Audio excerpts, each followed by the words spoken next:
দর্শক, ডিআরবি নিউজের Facebook live থেকে স্বাগত জানাচ্ছি আমি শাহরিয়ার মিম। এই মুহূর্তে আমরা যুক্ত রয়েছি রংপুরের কালেক্টরেট সুরভি উদ্যানের সামন থেকে, এবং সেই সাথে আপনাদেরকে জানাতে চাই যে এই মুহূর্তে রংপুরের তাপমাত্রা 8 থেকে 10 ডিগ্রি সেলসিয়াসের আশেপাশে রয়েছে। তীব্র শীতে শহরের যে জনজীবন বিধ্বস্ত হয়ে পড়েছে, এই অঞ্চলের মানুষের জীবনযাপন।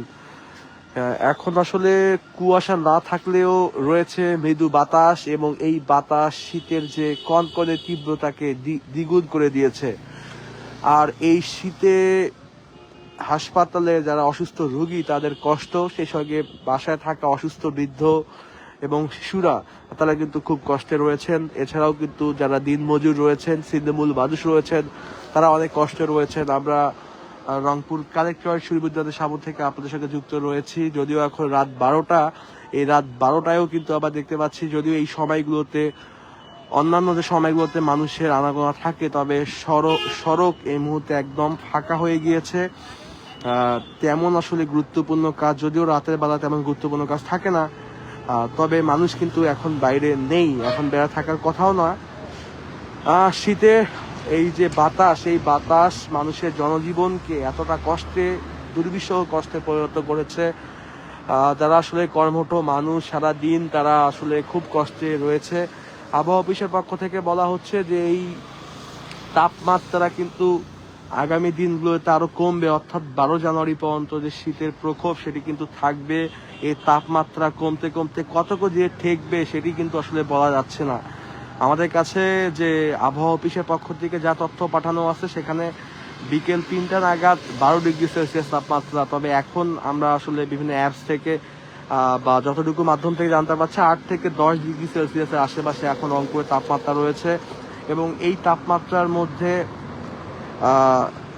রংপুর মেডিকেল কলেজ হাসপাতালে শীতজনিত, ঠান্ডাজনিত বিভিন্ন রোগে চিকিৎসাধীন রয়েছেন অন্তত 1400 রোগী। তারা কিন্তু নতুন করে ভর্তি হয়েছেন, এমন তথ্য আমাদের কাছে রয়েছে। বিশেষ করে শিশু বিভাগ যে রয়েছে, সেখানে কিন্তু অসুস্থ শিশুদের যে ভর্তি হওয়ার যে প্রবণতা সেটি কিন্তু বেড়েছে। মেডিসিন ওয়ার্ডে বৃদ্ধা থেকে শুরু করে সব বয়সী মানুষ অসুস্থ হয়ে ভর্তি হওয়ার যে প্রবণতা সেটি কিন্তু সেখানে বেড়েছে। আমরা কিন্তু এই তথ্যগুলো পাচ্ছি। সড়কে আজকে একটি সড়ক দুর্ঘটনা ঘটেছে ঢাকা রংপুর মহাসড়কে, তবে কোনো প্রাণহানি ঘটেনি। ট্রাফিক এবং হাইওয়ে পুলিশের পক্ষ থেকে বলা হচ্ছে পর্যাপ্ত লাইট জ্বালিয়ে আসলে তাদের যানবাহন পরিচালনা করতে। এরপরেও যদি পরিচালনা না করা হয়, সেক্ষেত্রে কিন্তু সড়ক দুর্ঘটনার যে আশঙ্কা সেটি কিন্তু থাকে। যদিও আসলে এই প্রধান শহরগুলোতে কুয়াশা নেই, তবে মহাসড়কে কোথাও কোথাও কুয়াশা রয়েছে। এই সময়গুলো যানবাহনের ধীর গতি রাখার কথা বলা হচ্ছে। এই শীতে আসলে যারা ছিন্নমূল মানুষ, যারা আসলে গ্রামে থাকে, এই মানুষগুলো খুব বেশি সহযোগিতা পাচ্ছেন না। সরকারের পক্ষ থেকে যে সহযোগিতা করা হচ্ছে তা খুবই অপ্রতুল। বিত্তবানদের আসলে এই সময় শীতার্ত মানুষদের পাশে দাঁড়ানোর উদাত্ত আহ্বান আমরা জানাচ্ছি যে আপনারা আসলে যে যার অবস্থান থেকে আমাদের আশেপাশে যারা নিম্নবিত্ত রয়েছে, যারা ছিন্নমূল রয়েছে, তাদেরকে আসলে শীত বস্ত্র থেকে বা নগদ অর্থ দিয়ে সহযোগিতা করার কথা আসলে আমরা অনুরোধ জানাচ্ছি। কেননা এত বেশি শীত পড়েছে, সাধারণ মানুষ খুব বেশি কষ্টে রয়েছেন। বিশেষ করে যে মানুষগুলো দৈনিক মজুরিতে বিভিন্ন কাজকর্ম খুবই কষ্টে রয়েছেন, তারা আসলে ঠিক মতো তাদের কাজ পাচ্ছেন না, তারা তাদের জীবনযাপন ঠিক মতো করতে পারছেন না, তাদের কিন্তু খুবই কষ্ট হয়েছে। এই বিষয়গুলো কিন্তু আমরা বিভিন্ন মাধ্যম থেকে জানতে পারছি। যদি একটু আপনাদেরকে বলি যে আজকে বেশ কিছু যানবাহন চালকের সাথে কথা হয়েছে, যারা ব্যাটারি চালিত যানবাহন এবং প্যাডেল চালিত যানবাহন, তারাও বলছেন যে এই শীতের সময় খুব বেশি তারা যাত্রী পাচ্ছেন না, তাদেরকে অনেক কষ্ট করে আসলে জীবিকা নির্বাহ করতে হচ্ছে। এই শীতে চিকিৎসকদের পক্ষ থেকে বলা হচ্ছে যে শীতের সময় হৃদরোগে আক্রান্ত এবং মস্তিষ্কে রক্তক্ষরণ অর্থাৎ ব্রেন স্ট্রোক হওয়া রোগীর সংখ্যা বাড়ে। এই সময়গুলোতে যাদের উচ্চ রক্তচাপ, তারা নিয়মিত প্রেশার পরিমাপ করবেন। যাদের উচ্চ রক্তচাপে যারা ওষুধ খান, তারা চিকিৎসকের পরামর্শে একটু ডোজ বাড়ানো যায় কিনা বা ডোজ কমানো যায় কিনা চিকিৎসকরা আপনাদেরকে পরামর্শ দিবে। এই সময়গুলো কিন্তু তীব্র ঠান্ডায় রক্তনালী সংকুচিত হয়ে প্রেশার বা উচ্চ রক্তচাপ কিন্তু বৃদ্ধি পেতে পারে, মস্তিষ্কে রক্তক্ষরণ হতে পারে। শীতের সময় প্রায়শই আমরা যে ভুলগুলো করে থাকি, চিকিৎসকরা বলেন যে বাথরুমে যেই হঠাৎ করে মাথায় পানি ঢালা গোসলের সময়, এটিতে কিন্তু বারংবার নিষেধ করা হচ্ছে। পা ভিজিয়ে, তারপর কোমর ভিজিয়ে, তারপর মাথায় পানি দিয়ে কিন্তু গোসল করার কথা বলা হচ্ছে, না হলে কিন্তু হঠাৎ করে মস্তিষ্কে রক্তক্ষরণ হয়ে ব্রেন স্ট্রোক হতে পারে। এবং চিকিৎসকরা বলছেন যে শিশুরা বয়স্কদের প্রতি বাড়তি যত্ন, উষ্ণতার মধ্যে রাখতে, গরম কাপড় পরে ঘরের বাইরে বের হতে কিংবা ঘরেও থাকতে, তা না হলে কিন্তু এই শীতের সময়গুলোকে তারা বেশি অসুস্থ হচ্ছে, এই বিষয়গুলো কিন্তু বলা হচ্ছে।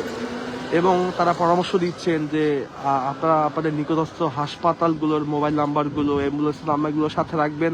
যে কোনো জরুরি প্রয়োজনে আপনার অ্যাম্বুলেন্সের সেবা নিয়ে জরুরি মুহূর্তে হাসপাতালে যেতে পারবেন। কেননা বিপদের সময়গুলোতে আমাদের আসলে অনেক সময় মনে থাকে না মোবাইল নাম্বারগুলো কোথায় রয়েছে, অ্যাম্বুলেন্সের নাম্বার কোথায় রয়েছে, সেসব মনে থাকে না। জীবন তো একটাই, সেই জীবনকে বাঁচার জন্য, নিরাপদ রাখার জন্য চেষ্টা যতটুকু, সেটি কিন্তু আমাদের সকলকে করা উচিত, সেটি কিন্তু বলা হচ্ছে। এই যে এখন যে কুয়াশা, এই যে ঠান্ডা, মানে এটি হাড় কাঁপানো শীত যাকে বলে, এমন শীত আসলে এই অঞ্চলের 90 দশকের পরে যারা জন্ম নেওয়া তারা আসলে খুব কমই দেখেছে। গেলবারও শীত এসেছিল, সেই শীতে অনেক কুয়াশা পড়েছিল, তবে এবারে শীতে কুয়াশা না থাকলেও যে শীতের যে কনকনে যে ভাব, হাড় কাঁপানো শীত যাকে বলে, সেটি কিন্তু উত্তরাঞ্চলবাসী এখন উপভোগ করছে। কারো কাছে এই শীত উপভোগ করার, কারো কাছে এই শীত অনেক কষ্ট করার। আসলে যার কাছে যেমন রয়েছে অর্থকরী জীবনটা, তার কাছে তেমন। আমরা ডিআরবি নিউজের মাধ্যমে আপনাদেরকে রংপুর থেকে দেখানোর চেষ্টা করছি যে এখনকার অবস্থা। তো এই ছিল আমাদের কাছে সর্বশেষ। আগামী 12 জানুয়ারি পর্যন্ত অবস্থা এমনই থাকবে। অবস্থার কোনো উন্নতি না হওয়ার আশঙ্কা রয়েছে আবহাওয়া অফিসের পক্ষ থেকে। যেখানে থাকবেন নিরাপদে থাকবেন, ডিআরবি নিউজের সাথে থাকবেন। সবার আগে সর্বশেষ সংবাদ জানানোর চেষ্টা করছি আমরা। লাইক কমেন্ট করে আমাদের পাশে থাকবেন। ধন্যবাদ সকলকে। শুভরাত্রি।